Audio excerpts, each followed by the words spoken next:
मित्र, आपण आता बघणार आहोत सीव्ही चे फॉर्मॅट. सीव्ही चे एक्झॅक्ट फॉर्मॅट कशा पद्धतीने तयार करण्यात आलेले आहेत किंवा असतात. एक प्रोफेशनल सीव्ही कशा पद्धतीने बनवला जातो, याचे जवळपास 3 सॅम्पल फॉर्मॅट्स मी या ठिकाणी तुम्हाला दाखवणार आहे. पहिला सॅम्पल फॉर्मॅट बघूया आपण. या ठिकाणी प्रोफाईल समरी देण्यात आलेली आहे. MSc कम्प्युटर वगैरे पुढे देण्यात आलेलं आहे.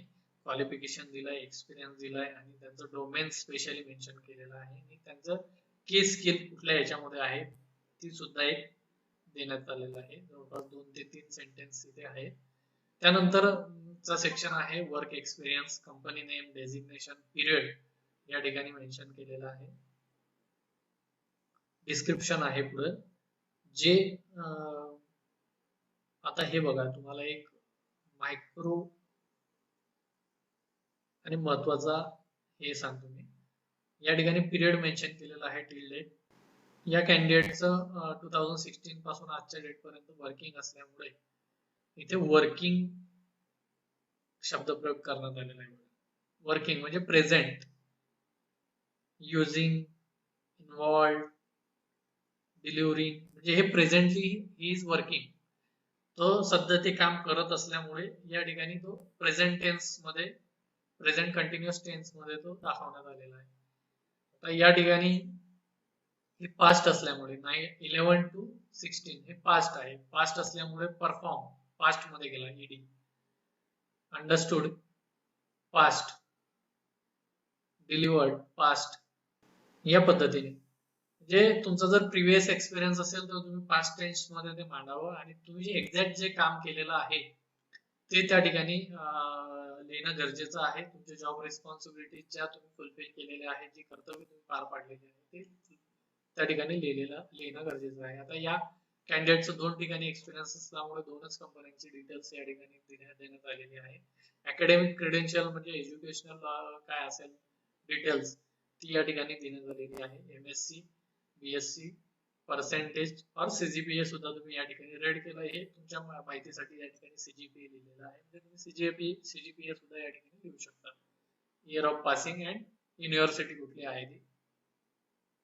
स्कोप ऑफ स्किल सेट्स, तुमच्याकडे काय स्किल सेट्स आहेत तो जॉब परफॉर्म करण्यासाठी, तर ते या ठिकाणी तुम्ही सेपरेट चार्ट असेल किंवा सेंटेन्सेस फॉर्म मध्ये तुम्ही देऊ शकता एकदम छान पद्धतीने.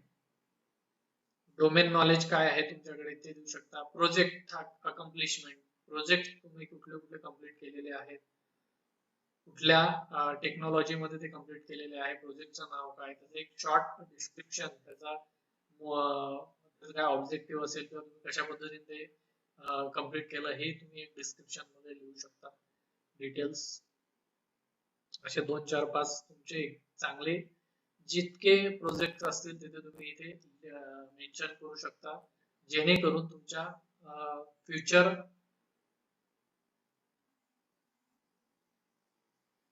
हे बघा अशा पद्धतीने इथे वेगवेगळे job projects, achieved projects mention करण्यात आलेले आहे. जवळपास 12 ते 13 प्रोजेक्ट्स या ठिकाणी मेन्शन केलेले आहे.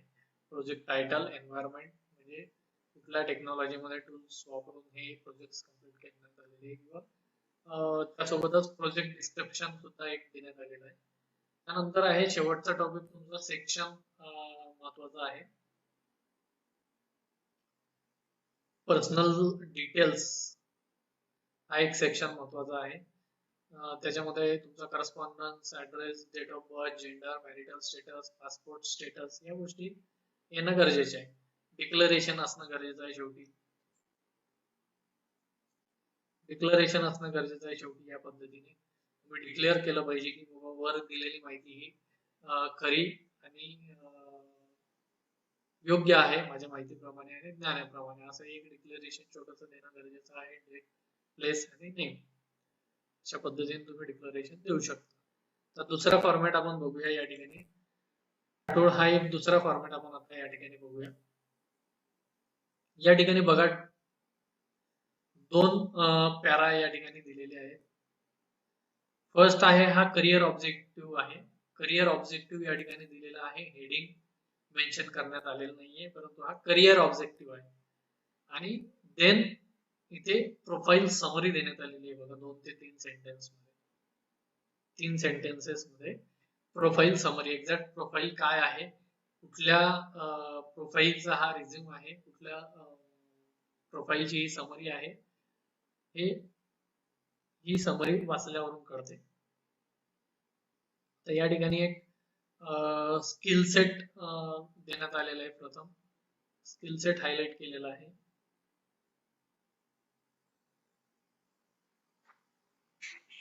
त्यानंतर work experience same as company name, company profile या ठिकाणी एक नवीन सेक्शन बघा, सब सेक्शन वर्किंग ॲट. आता हे थर्ड पार्टी असल्यामुळे हे बघा, ही एक एबीसीडी कंपनी असेल, जी प्रिन्सिपल जी मेन कंपनी असेल, किंवा एक थर्ड पार्टी कंपनी असेल.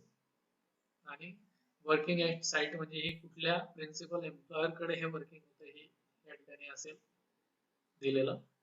डेझिग्नेशन असेल, डिपार्टमेंट असेल, वर्किंग सिन्स म्हणजे कधीपासून कधीपर्यंत वर्किंग आहे, एम्प्लॉई स्ट्रेंथ किती आहे. आता हे एचआर शी रिलेटेड, एचआर डिपार्टमेंटशी रिलेटेड प्रोफाईल असल्यामुळे यात थोडस जॉब रिस्पॉन्सिबिलिटी आणि काही सेक्शन्स असतील ते वेगळ्या पद्धतीने मांडण्यात आलेले. बघा हे पॉइंट्स कशा पद्धतीने 3 मांडण्यात आलेले, या अशा पद्धतीने तुम्ही तुमच्या पॉइंट्सचं स्प्लिटिंग चांगल्या पद्धतीने करू शकता आणि त्याच्यानंतर मग हे ब्रीफ डिस्क्रिप्शन देऊ शकता. बघा अतिशय छान पद्धतीने हे डिस्क्रिप्शन देण्यात आलेलं आहे, पॉइंट टू पॉइंट. हा त्या आधीचा एक्सपिरियन्स या ठिकाणी देण्यात आलेला आहे. कंपनीचं नाव, company profile, designation, department, working teams म्हणजे वर्किंग पिरियड, एम्प्लॉई स्ट्रेंथ किती होती त्या ठिकाणी तेही मेन्शन केलेलं आहे. एचआर डिपार्टमेंट मध्ये जॉब, एचआर डिपार्टमेंट मध्ये हे प्रोफाईल असल्यामुळे त्या ठिकाणी एम्प्लॉई स्ट्रेंथ सुद्धा मेन्शन केलेली आहे. सेम बघा इथे बुलेट पॉइंट सुद्धा देण्यात आलेले आहे. सेम फॉर्मॅटिंग तुम्ही तुमच्या सीव्ही मध्ये देऊ शकता. सर्व एक्सपिरियन्स आणि सर्व वर्किंग हिस्ट्री मध्ये तुम्ही सेम बुलेट पॉइंट्स यूज करा अशा पद्धतीने.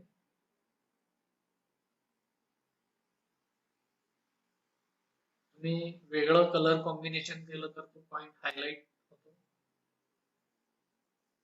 आणि समजायला व्यवस्थित असतो. या ठिकाणी बघा त्यापूर्वीची कंपनी ते सेम सगळं देण्यात आलेलं आहे. Then core responsibilities, job responsibilities काय काय होत्या, काय काय जबाबदाऱ्या पार पाडलेल्या आहे, हे सगळं यामध्ये मेन्शन केलेलं आहे पॉइंट टू पॉइंट अशा पद्धतीने. देन शेवटी एक सेक्शन आहे त्यानंतरचा एक्सपिरियन्सच्या नंतरचा एज्युकेशनल क्वालिफिकेशन. पीजी 2 डिग्री असल्यामुळे या ठिकाणी 2 डिग्री मेन्शन करण्यात आलेले आहे. एनएमयू, इयर ऑफ पासिंग आणि percentage, same degree name, university, year of passing and percentage. Graduation कुठल्या याच्यामध्ये केलेलं आहे तेही या ठिकाणी मेन्शन केलेलं आहे. हे असं बघू शकता तुम्ही आणि एक छान असं प्रोफाईल या पद्धतीने बनवू शकता. कॉम्प्युटर स्किल सुद्धा आहे या ठिकाणी मेन्शन केलेलं, तेही तुम्ही व्यवस्थित मेन्शन करू शकता. अचिव्हमेंट्स जर तुमच्या काय असतील तर सेपरेट सेक्शन मध्ये या पद्धतीने करू शकता. Extra curricular activities, personal details. आणि एक महत्वाची गोष्ट यामध्ये अजून ऍडिशनल सेक्शन यामध्ये ऍड केलेलं आहे, तो म्हणजे कॉम्पन्सेशन अँड नोटीस पिरियड.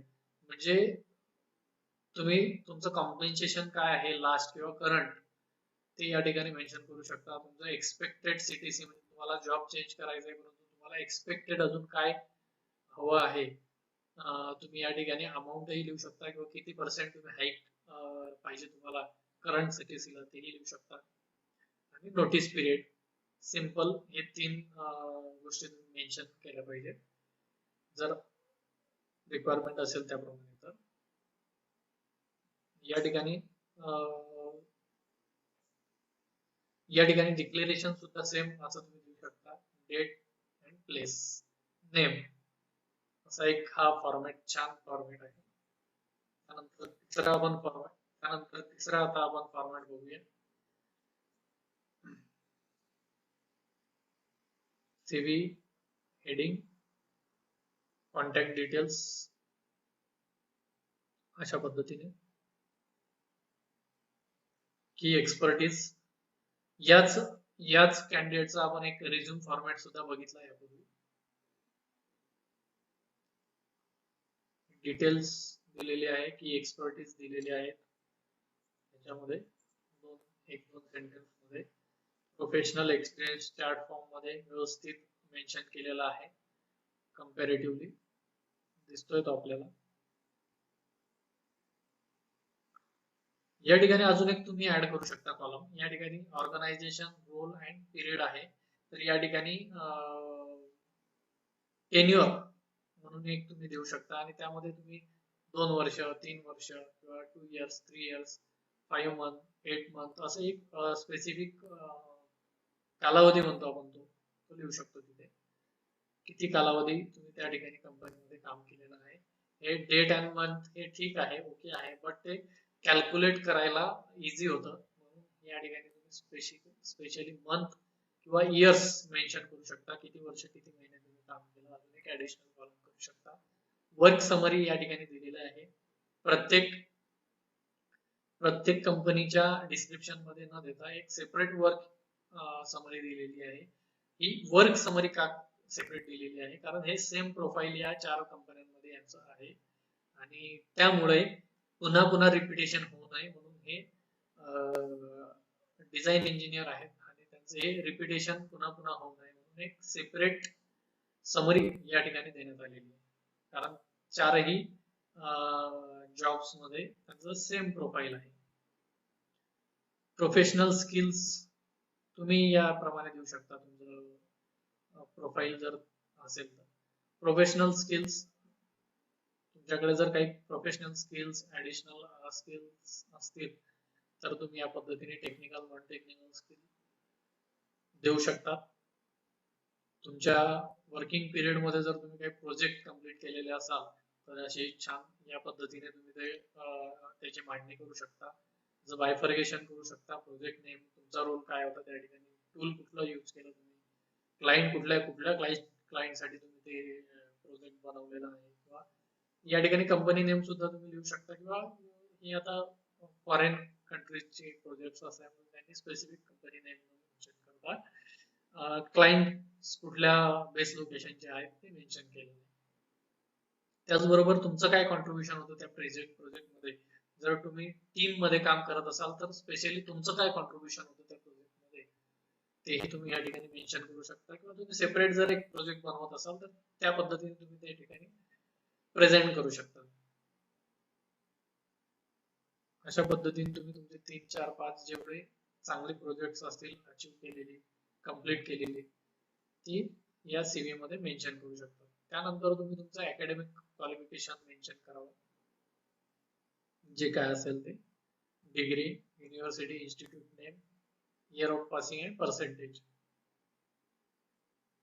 यानंतर आहे तुमची पर्सनल डिटेल्स. या पद्धतीने address, correspondence address, passport status, date of birth, gender, marital status, language known या ठिकाणी तुम्ही अशा पद्धतीने सुद्धा लिहू शकता. आणि रेफरन्सेस जर असतील तुमची काही तर ते मेन्शन करू शकता, किंवा तुम्ही नोट पुटअप करू शकता त्या ठिकाणी, अवेलेबल ऑन रिक्वेस्ट. आणि end of the page, declaration is most important part for CV.